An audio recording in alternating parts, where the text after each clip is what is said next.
आज का जो हमारा टॉपिक है वो है respiratory system in human being. इंसान का जो रेस्पायरेटरी सिस्टम है, देखिए बेटा, ये मैं यहाँ पे डायग्राम आपको शो हो रही है। इस डायग्राम में बेटा अगर आप देखें तो ये इंसान का रेस्पायरेटरी सिस्टम है। अब इंसान का जो रेस्पायरेटरी सिस्टम होता है बेटा, उसके दो मेन पार्ट्स होते हैं। एक होता है एयर पैसेजवे, जिसके ज़रिए एयर जो है वो एंटर होती है हमारे फेफड़ों में, और फिर फेफड़ों से जो है वो फिर गैशियस एक्सचेंज के बाद बाहर जाती है। और दूसरा जो मेन पार्ट है बेटा वो है लंग्स, जिनके अंदर गैशियस एक्सचेंज होता है। तो इस डायग्राम में बेटा अगर आप देखें तो आपको पूरा एयर पैसेजवे नज़र आ रहा है। अगर आप एयर पैसेजवे में पार्ट्स को अगर आप काउंट करें कौन कौन से आएंगे, तो सबसे पहले नोज़ आ जाता है, फिर उसके बाद फेरंग्स आ जाता है, फिर उसके बाद लैरंग्स है जिसको वॉइस बॉक्स भी कहते हैं, आवाज़ यहीं से पैदा होती है। फिर उसके बाद विंड पाइप, मेन जो सांस की नाली है वो आ जाती है, जिसको हम ट्रैकिया कहते हैं। फिर आप अगर बेटा यहाँ पर अगर आप गौर करें तो ये जो ट्रैकिया है, सांस की नाली, यहाँ पर आप देखें ये जैसे ही चेस्ट वाले हिस्से में आती है तो ये दो हिस्सों में आप देखें डिवाइड हो गई है। ये बेटा हमारे पास क्या है, ये है हमारे पास ब्रोंकाई। ठीक है, ये यहाँ पे मेंशन भी है ब्रोंकाई। अब एक होती है राइट ब्रोंकाई, तो राइट ब्रोंकाई जो है वो राइट लंग के अंदर एंटर हो जाती है, और एक होती है बेटा लेफ्ट ब्रोंकाई जो लेफ्ट लंग के अंदर जो है वो एंटर हो जाती है। अच्छा, अब देखिए जैसे ही ये ब्रोंकाई एंटर हुए हैं लंग्स के अंदर, तो आप देखें कि ये जो ब्रोंकाई हैं, जैसे ही लंग्स के अंदर एंटर हुए आप देखें ये फर्दर आगे जो है वो डिवाइड हो रही है। इनकी आगे ये देखें कई ब्रांचेस जो है वो बन रही हैं। इनको बेटा हम कहते हैं ब्रोंक्यूल्स। फिर ब्रोंक्यूल्स की फर्दर आगे जो है वो डक्ट्स होती हैं, उन्हें कहते हैं एल्व्यूलर डक्ट, जिनके एंड पर ये सैक लाइक स्ट्रक्चर्स होते हैं। देखिए आपको मल्टीपल सैक लाइक स्ट्रक्चर नज़र आ रहे हैं, डैट इज़ एल्व्यूलाई। तो ये हमारे पास बेटा वो तमाम पार्ट्स हैं एयर पैसेजवे के। और यही एल्वेओलाई जो है वो मिलकर फिर क्या करते हैं, ये अल्टीमेटली सेकंड पार्ट बना देते हैं, जिसको हम लंग्स का नाम जो है वो देते हैं। ठीक है, सो ये थोड़ा सा ओवरव्यू था। तो बेसिकली हमने एयर पैसेजवे पढ़ना है तो नोज़ के बारे में पढ़ेंगे, फेरंक्स के बारे में पढ़ेंगे, लैरिंक्स के बारे में, trachea, bronchi, bronchioles, alveolar ducts, और आखिरकार हम एल्वियोलाई के बारे में पढ़ेंगे। और फिर उसके बाद हम लंग्स के बारे में जो है वो डिस्कस करेंगे। तो बेटा ये हमारे पास जो है, ये आज का हमारा जो टॉपिक है वो हमारे पास है सबसे पहले एयर पैसेजवे। क्योंकि इंसान का जो रेस्पायरेटरी सिस्टम है, जैसा कि अभी बेटा हमने पढ़ा, इसके दो पार्ट्स होते हैं। वन एयर पैसेजवे, जिसके ज़रिए एयर ने जो है वो एंटर होना है। तो उन पार्ट्स को जो है वो हम ज़रा देख लेते हैं। सबसे पहले जो है वो बेटा हमारे पास जो पार्ट यहाँ पर गिवन है वो हमारे पास है नोस्ट्रिल्स। हमारे पास जो है वो नोस्ट्रिल्स हैं। अब अल्टीमेटली जो नोस्ट्रिल्स हैं ये कहाँ पर होते हैं, ये नोज़ के अंदर जो है वो मौजूद होते हैं। तो नोज़ के अंदर ही ये नोस्ट्रिल वाला पोर्शन भी आ जाएगा, और नोज़ के अंदर ही ये नेज़ल कैविटी वाला पोर्शन भी आ जाएगा। जैसे जैसे अगर देखें यहाँ पर, अगर मैं डायग्राम बनाने की कोशिश करूँ तो लेट्स से जी ये हमारा नोज़ है। तो नोज़ के अंदर यहाँ पे जो है वो नोस्ट्रिल्स मौजूद होते हैं, और नोस्ट्रिल्स के अंदर ये जो, अब जैसे ही नोज़ के अंदर एंटर होंगे तो नोज़ के अंदर ये जो कैविटी है, इसको बेटा हम कहते हैं नेज़ल कैविटी। अब देखिए कैविटी नहीं लिखा हुआ, कैविटीज़ लिखा हुआ है, क्योंकि हमारे नोज़ में सेंटर के अंदर एक बोन होती है, नाक की हड्डी भी जिसको हम कहते हैं, उसकी वजह से जो नेज़ल कैविटी होती है वो दो कैविटीज़ में डिवाइड हो जाती है। अब इसको नेज़ल कैविटीज़ भी पढ़ सकते हैं, इसको नेज़ल चैम्बर भी पढ़ सकते हैं। अब बेटा ये जो है ये नोस्ट्रिल है, और ये नोस्ट्रिल है, और ये जो है ये हमारे पास जो है ये है नेज़ल कैविटीज़। ठीक है, मैं इसको दोबारा जो है वो बनाने की कोशिश करता हूँ। ये जो हमारा नोज़ है, नोज़ में दो मेन पार्ट्स हैं जो हमने याद करने हैं। एक हमारे पास है, लेट्स से अगेन मैं यहाँ पे बनाता हूँ, लेट्स से ये हमारा नोज़ है। अब नोज़ के अंदर ये यहाँ पे नोस्ट्रिल्स मौजूद हैं, और नोस्ट्रिल्स, नोज़ के अंदर जो है नेज़ल बोन की वजह से ये दो नेज़ल कैविटीज़ होती हैं। अच्छा बेटा, एक नेज़ल कैविटी ये हो गई है और एक नेज़ल कैविटी ये होगी। अच्छा देखिए बेटा, पहला टॉपिक ही दिया हुआ है no nasal cavity. Nasal cavities are lined with, अच्छा लाइंड का मतलब होता है कवर्ड विद। इनकी जो नेज़ल कैविटी की जो दीवारें हैं ना, ये वाली, ये जो मैं लेबल कर रहा हूँ यहाँ पर, ये नेज़ल कैविटी की जो वॉल है, और ये जो नेज़ल कैविटी की वॉल है, ये जो वॉल है ना, ये बेटा बनी होती है, इसके अंदर ना एक एपिथीलियम होता है, इसको कहते हैं सिलिएटेड एपिथीलियम। ये याद रखना है, सिलिएटेड एपिथीलियम नेज़ल कैविटी में भी होता है, फेरेंक्स में भी होता है, लैरिंक्स में भी होता है, ट्रैकिया में भी होता है, ब्रोंकाई में भी होता है। ये तमाम जो हमारे रेस्पिरेटरी जो पार्ट्स हैं ना, तकरीबन सब के अंदर ही, जितने मैं यहाँ पे सर्कल कर रहा हूँ ना, इन सब के अंदर बेटा ये सिलिएटेड एपिथीलियम जो है वो मौजूद होता है। छोटे छोटे सीलिया होते हैं, हेयर लाइक स्ट्रक्चर्स होते हैं, और यही सिलिएटेड एपिथेलियम जो है ये बेटा क्या करता है, ये म्यूकस मेम्ब्रेन भी बनाता है। अच्छा, म्यूकस मेम्ब्रेन क्या होती है? म्यूकस मेम्ब्रेन कहते हैं सबसे इनर लेयर को, सबसे अंदर वाले हिस्से को हम कहते हैं म्यूकस मेम्ब्रेन। इसके अंदर ना बेटा सिलिएटेड एपिथेलियम होती है, छोटे छोटे हेयर्स भी मौजूद होते हैं। तो नेज़ल कैविटी की जो दीवारें हैं, नेज़ल कैविटी की जो वॉल्स होती हैं बेटा, उन वॉल्स के अंदर म्यूकस मेम्ब्रेन मौजूद होती है और छोटे छोटे हेयर लाइक स्ट्रक्चर्स होते हैं। अब होता क्या है बेटा, जब बाहर से एयर एंटर होती है नोस्ट्रिल्स के थ्रू, जब एयर एंटर होगी तो अल्टीमेटली वो एयर एंटर होगी नेज़ल कैविटीज़ में। अब नेज़ल कैविटी के अंदर हेयर लाइक स्ट्रक्चर्स भी हैं और म्यूकस भी मौजूद है, चिपचिपा मटेरियल, ये म्यूकस मेम्ब्रेन बनाएगी। ये म्यूकस जो है ये क्या करेंगे बेटा, ये ट्रैप कर देंगे लार्ज डस्ट पार्टिकल्स को। बेसिकली ये जो म्यूकस मेम्ब्रेन होगी ये म्यूकस बनाएगी, और इसके नोज़ के अंदर हेयर्स भी मौजूद होंगे। ये क्या करेंगे, हेयर्स और म्यूकस मिलकर जो एयर बाहर से नोस्ट्रिल के थ्रू एंटर होगी, ये उसकी फिल्ट्रेशन का काम करेंगे। उसमें जो डस्ट पार्टिकल्स होंगे उनको फिल्टर करेंगे, ट्रैप कर लेंगे। इसके साथ साथ जो म्यूकस मेम्ब्रेन होगी वो एयर के टेम्परेचर को भी एडजस्ट करेगी। अगर तो एयर जो है वो वार्म है तो उसको मॉइस्ट करेगी, उसको ठंडा करेगी। अगर एयर जो है वो कोल्ड है उसको वार्म करेगी, और इसमें मौजूद तमाम जो फॉरेन पार्टिकल्स हैं, डस्ट पार्टिकल्स, उनको फ़िल्टर करेगी। उसके बाद नेज़ल कैविटी जो है, एयर की फ़िल्ट्रेशन करने के बाद दो काम होने हैं बेसिकली। नेज़ल कैविटी में एयर की फ़िल्ट्रेशन होनी है, और नंबर टू जो है, इन एयर का जो टेम्परेचर है उसको एडजस्ट करना है। उसके बाद नेज़ल कैविटी बेटा क्या करेगी, ये एयर को एंटर कर देगी फेरेंक्स में। अच्छा, यहाँ पे लिखा हुआ है इंटरनल नोस्ट्रिल्स, ये इंटरनल ओपनिंग्स। जैसे हमारे नोज़ के अंदर बेटा एक्सटर्नल ओपनिंग्स होती है ना नोस्ट्रिल, इसी तरह जो है वो इंटरनल नोस्ट्रिल्स भी होती हैं। जैसे अगर मैं यहाँ पे दोबारा ज़रा डायग्राम बनाने की कोशिश करूँ तो इसमें हमारे लेट से ये हमारा जो है वो नोज़ है। अब नोज़ से ये नेज़ल कैविटी है। अब ये नेज़ल कैविटी ना बेटा जो है ना, ये आगे एंटर होनी है फेरेंक्स में। अब नेज़ल कैविटी में दो चैम्बर्स होते हैं जो हमने अभी पढ़े। अब यहाँ पर अगर आप देखें, यहाँ पर अगर आप देखें तो यहाँ ये एक ओपनिंग ये है और एक ओपनिंग ये है, तो these are called internal opening. तो एयर यहाँ से एंटर होनी है इस हिस्से में, यहाँ से एंटर होनी है इस हिस्से में। ये वाला जो हिस्सा है ना बेटा, ये है फेरेंक्स, हलक वाला, हलक भी इसको कहते हैं, थ्रोट लिखा हुआ है यहाँ पे। अब ये फेरेंक्स जो है ना, ये भी मस्कुलर, ये मसल से बना होता है, और इसके अंदर भी म्यूकस मेम्ब्रेन मौजूद होती है। मैंने अभी ऊपर बताया म्यूकस मेम्ब्रेन लगभग तमाम एयर रेस्पिरेटरी पार्ट्स के अंदर जो है वो मौजूद होती है। अब सिंपल होना क्या है कि नेज़ल कैविटी से एयर आनी है फेरेंक्स में, और फेरेंक्स ने सिंपली इसको क्या करना है, मज़ीद फिल्ट्रेशन के बाद इसको ट्रांसफ़र कर देना है आगे लैरिंक्स में। अब लैरिंक्स की बेटा जब हम बात करते हैं तो लैरिंक्स जो है ना, ये कार्टिलेज का बना होता है। अब याद रखना है, जो फेरेंक्स है वो मस्कुलर है, जबकि लैरिंक्स जो है ये कार्टिलेजिनस स्ट्रक्चर है, कार्टिलेज का बना होता है। ठीक है, कार्टिलेज का बना होता है। और ये जो लैरिंक्स होता है ना बेटा, अगर ये देखें, लेट से ये मेरे पास है, मैं यहाँ पे ना ट्रैकिया बना रहा हूँ, ट्रैकिया बना रहा हूँ, और ट्रैकिया जो है ना, ये इसके यहाँ पर, इसके शुरू में यहाँ पे बेटा ये लैरिंक्स होता है, और लैरिंक्स कार्टिलेज का बना होता है। इसकी ये जो ओपनिंग है ना, ये जो ऊपर से ओपन है, इसकी ओपनिंग को बेटा हम कहते हैं ग्लोटिस, ग्लोटिस। और इसके ऊपर एक ढक्कन सा होता है, इसको कहते हैं बेटा एपीग्लोटिस। ये जब हम डाइजेस्टिव सिस्टम पढ़ेंगे चैप्टर नंबर 12 में, तो उसमें मैं ये एपीग्लोटिस भी बनाऊंगा। उसमें हम ये दोबारा से ये स्ट्रक्चर थोड़ा सा जो है वो बनाएंगे, एपीग्लोटिस। तो यहाँ पर बेटा देखिए उसने लिखा हुआ है, यहाँ पर बेटा देखिए उसने लिखा हुआ है कि जो लैरिंक्स है ये एक कार्टिलेजिनस जो है, एक कार्टिलेजिनस स्ट्रक्चर होता है। कार्टिलेजिनस स्ट्रक्चर होने के साथ साथ इसके अंदर जो है, इसके और ये कहाँ पर होता है, ट्रैकिया के ऊपर वाले, एट अपर एंड। ये सारा मैंने ट्रैकिया बनाया है, विंड पाइप, उसके ऊपर वाले हिस्से में होता है।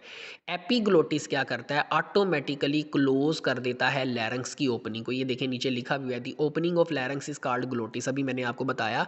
और ये जो ओपनिंग होती है ड्यूरिंग स्वालोविंग, जब हम खुराक को निगल रहे होते हैं ना, तो इसके ऊपर जो एपीग्लोटिस होता है ना, वो एपीग्लोटिस इसको क्या कर देता है, बंद कर देता है, ताकि जो खुराक है वो विंड पाइप में, ट्रैकिया में, सांस की नाली में दाखिल ना हो।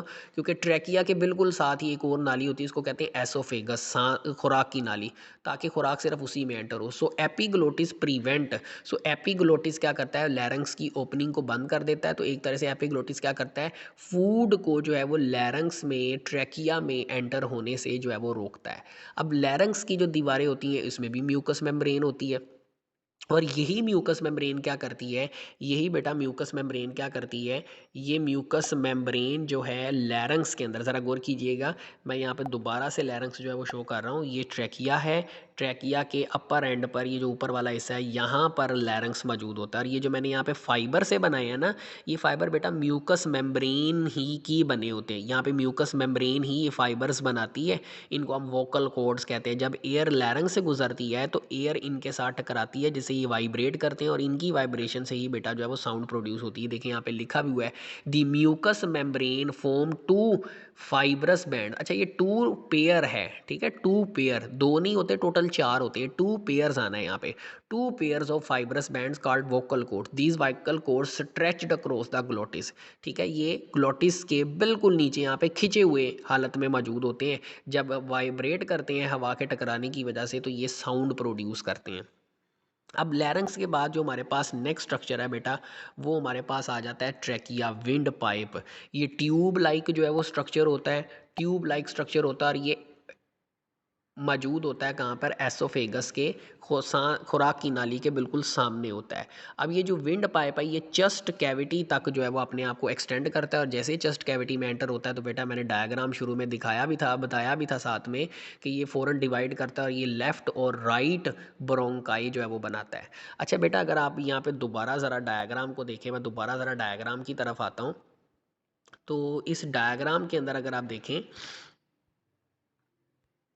इस डायग्राम के अंदर बेटा अगर आप देखें तो इस डायग्राम के अंदर जो है ये आपको जो है यहाँ पर आप देखिए ट्रैकिया है। अब इस ट्रैकिया में अगर आप ज़रा गौर करें तो ये आपको कुछ ये इस तरह लाइनें सी नज़र आ रही हैं इस तरह।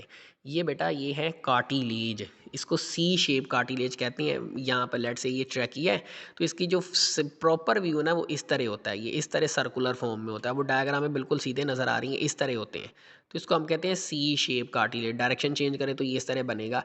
ये सी शेप कार्टिलेज जो है वो कहलाता है, सी शेप कार्टिलेज होता है इसके अंदर। ठीक है, सी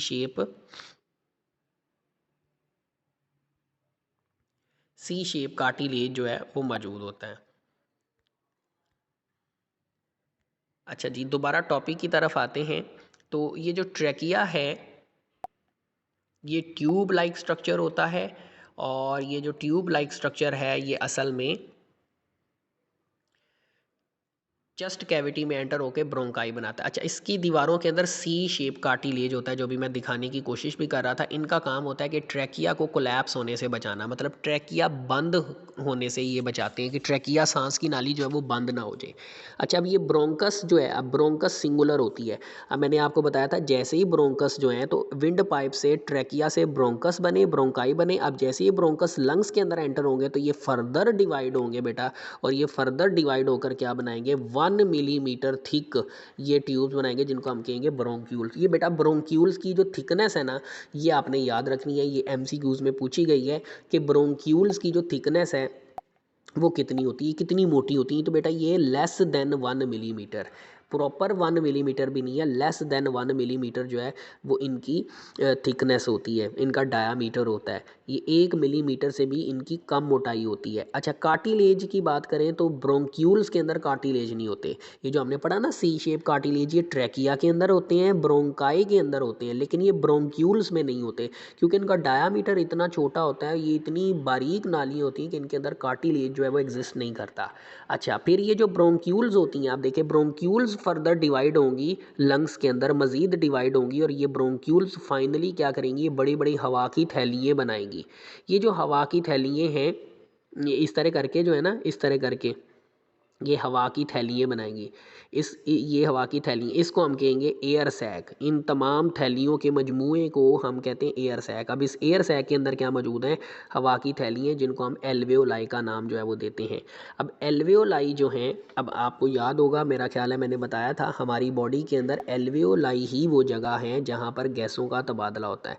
तो बेटा अगर मैं एल्वेओलाई का स्ट्रक्चर जो है वो बनाऊँ तो एल्वेओलाई जो है ये इन लेट्स से ये एल्वेओलाई है, तो एल्वेओलाई जो है इसकी जो दीवारें होती हैं वो सिंगल लेयर ऑफ सेल पर मुश्तमिल होती है। मैक्सिमम डबल हो सकती है, लेकिन जो सिंगल लेयर पर अकॉर्डिंग टू द बुक अगर हम चलें तो सिंगल लेयर पर जो है वो मुश्तमिल होती हैं। इसके इसके इस गिर्द जो है वो ब्लड कैपलरीज होती हैं। तो जब बाहर से एयर जो है वो एल्वेओलाई में आती है तो एल्वेओलाई से एयर ऑक्सीजन चली जाती है ब्लड में और कार्बन डाइऑक्साइड आ जाती है एल्वेओलाई के अंदर। तो ये वो जगह है जहाँ पर गैसों का तबादला हो रहा है, क्योंकि यहाँ पे ब्लड कैपलरीज मौजूद है। और हमने रेस्पिरेटरी सरफेस जब पढ़ा था, रेस्पिरेटरी सरफेस क्या होती है, बॉडी का वो पार्ट जो रेस्पिरेशन के अंदर जो है वो हेल्प करता है, गैशियस एक्सचेंज में हेल्प करता है। और उसके लिए हमने कहा था उसमें कुछ प्रॉपर्टीज़ होनी चाहिए। उसमें एक प्रॉपर्टी थी ब्लड कैपलरीज का नेटवर्क उसके गिर्द जो है वो मौजूद होना चाहिए। अब बेटा ये जो एल्वेओलाई है जहाँ पर गैसों का तबादला होना है, अगर ये सारे एल्वेओलाई इकट्ठे हो जाएं तो ये एल्वेओलाई इकट्ठे होकर हमारी बॉडी के अंदर एक स्ट्रक्चर बनाती है जिनको हम नाम देते हैं लंग्स का नाम देते हैं। तो लंग्स जो है ये क्लोज्ड बंद थैलियाँ होती हैं, बड़ी बड़ी बंद थैलियाँ होती हैं जो कि ट्रैकिया के साथ अटैच होती हैं, ठीक है। और ट्रैकिया जो है अल्टीमेटली नोस्ट्रिल्स और माउथ के साथ जो है वो अटैच होता है। लंग्स बहुत ही स्पॉन्जी होते हैं, बहुत ही नरम और नाजुक होते हैं और हर एक लंग के अंदर कई मिलियन एल्वेओलाई जो हैं वो मौजूद होते हैं, ठीक है। इसके अलावा अब ये लंग्स होते कहाँ पे, चेस्ट कैविटी के अंदर होते हैं, जिसको कवर कौन करता है, बाउंड का मतलब होता है कवर करना। कौन कवर करती हैं, रिब्स कवर करती हैं और रिब्स के साथ स्केलेटल मसल्स कवर करते हैं, ठीक है। आपने कभी कुर्बानी की होगी तो कुर्बानी में जब हम सीना चाक करते हैं तो पसलियों के दरमियान वो बारीक सी गोश्त की लेयर होती है, ये उन मसल्स की बात कर रहा है बेटा। इनका जो एक्चुअल नेम है ना वो है इंटरकोस्टल मसल्स। इनको रिब मसल्स भी कहा जाता है क्योंकि ये रिब्स के साथ जो है वो बेटा अटैच होते हैं। तो ये हमारे पास ना एक बारीक सी जो है वो समरी है उन तमाम पार्ट्स की जो हमारे रेस्पिरेटरी सिस्टम में पाए जाते हैं।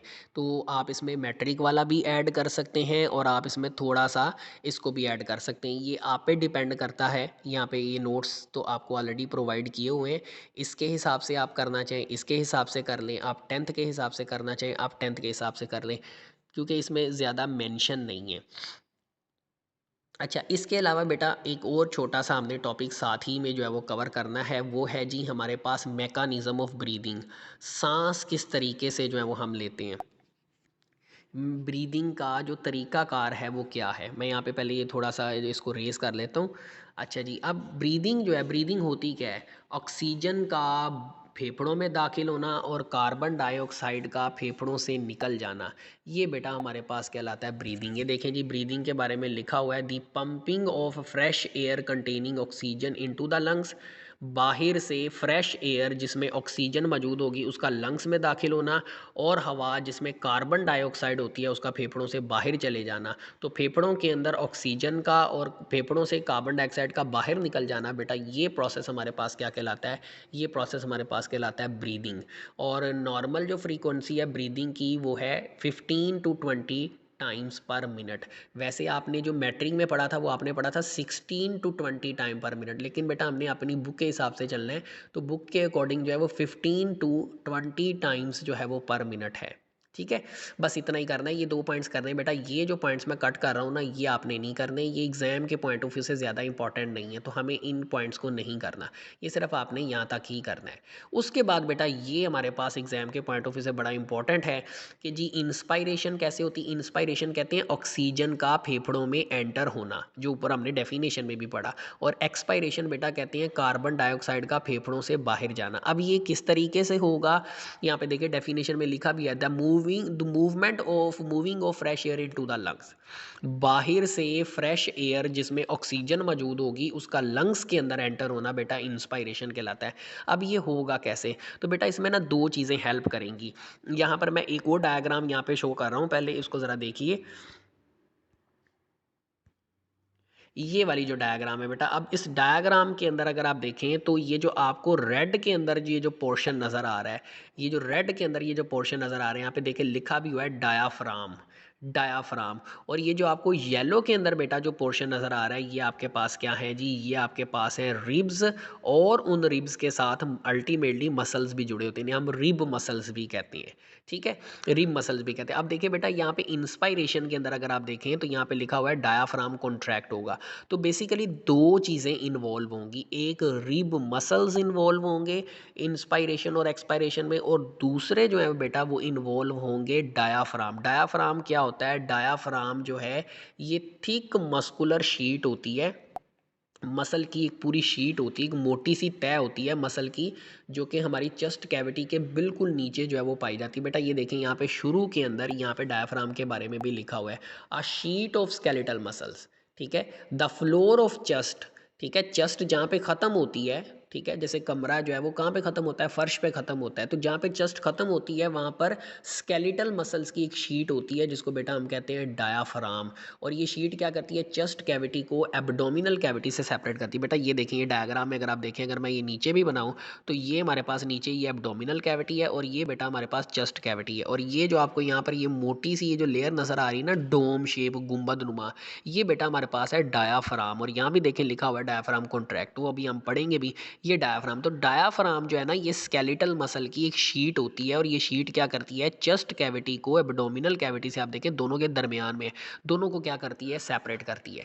अच्छा बेटा इंस्पायरेशन होगी कैसे, ज़रा गौर कीजिएगा। वो कहता है द मसल्स ऑफ रिब्स, क्या होगा, रिब के साथ जो मसल जुड़े होंगे बेटा वो क्या करेंगे, कॉन्ट्रैक्ट करेंगे। अच्छा जब रिब्स के साथ मसल्स कॉन्ट्रैक्ट करेंगे तो क्या नतीजा निकलेगा उसका, रिब्स ऊपर की तरफ और आगे की तरफ जो है वो मूव करेंगी। अगर आप अभी यहाँ पर ज़ोर से अगर आप सांस लेते हैं, ठीक है, और अगर आप ज़ोर से सांस लेके उसको थोड़ा सा रोकने की कोशिश करते हैं तो आप देखेंगे कि आपकी जो चेस्ट है, जो रिब्स हैं वो बाहर की तरफ निकलेंगी। ये फॉरवर्ड का मतलब है आगे की तरफ मूव करना। तो सबसे पहले बेटा क्या होना है, जो रिब मसल्स हैं, पसलियों के साथ जो जुड़े मसल्स हैं वो कॉन्ट्रैक्ट करेंगे। उनके कॉन्ट्रैक्ट करने से जो रिब्स होंगी वो ऊपर की तरफ और बाहर की तरफ निकलेंगी। अच्छा अब बाहर की तरफ निकलने से क्या होगा, जो हमारी चेस्ट कैविटी है उसकी चौड़ाई में, उसकी विड्थ में इजाफा होगा। अच्छा उसी टाइम पर क्या होगा, जो डायाफ्राम मसल है वो भी कॉन्ट्रैक्ट करेगा, दोनों ने कॉन्ट्रैक्ट करना है। और ये जब डायाफ्राम कॉन्ट्रैक्ट करेगा ना तो ये लेस डोम लाइक हो जाएगा। अब इसका मतलब क्या है, देखिए डायाफ्राम जो है ना ये इस तरह होता है, इस तरह डोम शेप होता है। जब ये कॉन्ट्रैक्ट करता है तो आप देखें ये एरो लगा हुआ है, एरो क्या बता रहा है, डायाफ्राम जब कॉन्ट्रैक्ट करेगा ना तो बेटा ये नीचे की तरफ आएगा। अब जब ये नीचे की तरफ आएगा ना तो इसकी शेप ऐसे हो जाएगी, बिल्कुल फ्लैट हो जाएगी। तो इसका मतलब है कि इसकी शेप लेस डोम लाइक हो जाएगी। तो दोबारा देखिए, रिब मसल्स जो हैं वो कॉन्ट्रैक्ट करेंगे जिससे रिब्स ऊपर की तरफ और बाहर की तरफ जो है वो निकलेंगी। उसी टाइम पर डायाफ्राम भी कॉन्ट्रैक्ट करेगा और वो नीचे की तरफ आएगा। अब आप देखिए रिब्स की वजह से जो विड्थ थी उसमें इजाफा हुआ, अब डायाफ्राम नीचे की तरफ आ रहा है तो उससे लेंथ में इजाफा होगा। तो ओवरऑल नतीजा क्या निकलेगा, चेस्ट कैविटी का एरिया इंक्रीज हो जाएगा। अब चेस्ट कैविटी के अंदर लंग्स मौजूद है, तो जब चेस्ट कैविटी का एरिया बढ़ेगा तो उससे क्या होगा, लंग्स के अंदर हवा का प्रेशर जो है वो कम हो जाएगा। अल्टीमेटली बाहर हवा का प्रेशर ज़्यादा होगा तो एयर जो है वो फिर high pressure to low pressure move करेगी। एयर जो है वो बाहर से जल्दी जल्दी रश करेगी, रश का मतलब होता है भागना, मूव करना। एयर जल्दी जल्दी बाहर से एंटर होगी लंग्स में, क्योंकि लंग्स के अंदर प्रेशर क्या हो गया, कम हो गया। अब बेटा यही चीज़ टोटली ऑपोजिट कर दें। अब यहाँ पर हमने पढ़ा था रिब मसल्स कॉन्ट्रैक्ट करेंगे तो रिब्स ऊपर की तरफ और बाहर की तरफ निकलेंगी जिससे विड्थ में इजाफा होगा। अब एक्सपायरेशन में देखिए उसने क्या लिखा हुआ है, रिब मसल्स जो हैं वो कॉन्ट्रैक्ट, अच्छा यहाँ पे ना बेटा ये मिस्टेक है, ये कॉन्ट्रैक्ट नहीं है, ये रिलैक्स है। एक्सपायरेशन के अंदर यहाँ पे कॉन्ट्रैक्ट नहीं आना, यहाँ पे रिलैक्स आना है। The muscles of ribs relax, as a result the ribs come to the original position, पसलियाँ अपनी जगह पे वापस चली जाएंगी। मतलब जो पसलियाँ बाहर की तरफ और ऊपर की तरफ आई थी, स्पेशली बाहर की तरफ आई थी, वो दोबारा अंदर की तरफ चली जाएंगी। उसी टाइम पर बेटा डायाफ्राम जो है उसके मसल भी क्या करेंगे, रिलैक्स करेंगे। यहाँ भी बेटा कॉन्ट्रैक्ट की जगह रिलैक्स आना है, यहाँ पे टाइपिंग मिस्टेक है, इसको लाजमी ठीक कर लीजिएगा। मसल जब कॉन्ट्रैक्ट करता है तो उसके बाद उसने रिलैक्स करना होता है। तो एक्सपायरेशन के अंदर रिब मसल्स जब रिलैक्स करेंगे, रिब्स अपनी ओरिजिनल जगह पर वापस आ जाएंगी। डायाफ्राम मसल जो है वो रिलैक्स करेगा, देखिए बेटा डायग्राम में लिखा भी हुआ है डायाफ्राम रिलैक्स, ठीक है, तो डायाफ्राम भी रिलैक्स करेगा एंड बिकम डोम लाइक, और ये ऊपर की तरफ मूव करेगा। यहाँ पे देखिए एरो शो भी कर रहा है, ये दोबारा ऊपर की तरफ चला जाएगा। अच्छा जब रिब्स अपनी जगह पे वापस आएंगी तो विड्थ में कमी आ जाएगी, जब डायाफ्राम ऊपर की तरफ जाएगा तो लेंथ में कमी आएगी। ओवरऑल नतीजा क्या निकलेगा, एरिया चेस्ट कैविटी का डिक्रीज हो जाएगा। उससे क्या होगा, लंग्स के ऊपर प्रेशर बढ़ेगा। अब लंग्स के ऊपर जब प्रेशर बढ़ेगा तो लंग्स जो हैं वो कॉन्ट्रैक्ट करेंगे और उसके नतीजे में क्या होगा, लंग्स के अंदर जो एयर होगी वो लंग से बाहर निकाल दी जाएगी और ये चली जाएगी आउटसाइड एक्सटर्नल एनवायरनमेंट में। तो बेटा इंस्पायरेशन के अंदर मसल्स कॉन्ट्रैक्ट करनी है, चाहे वो रिब के मसल्स हैं चाहे वो डायाफ्राम के मसल्स हैं।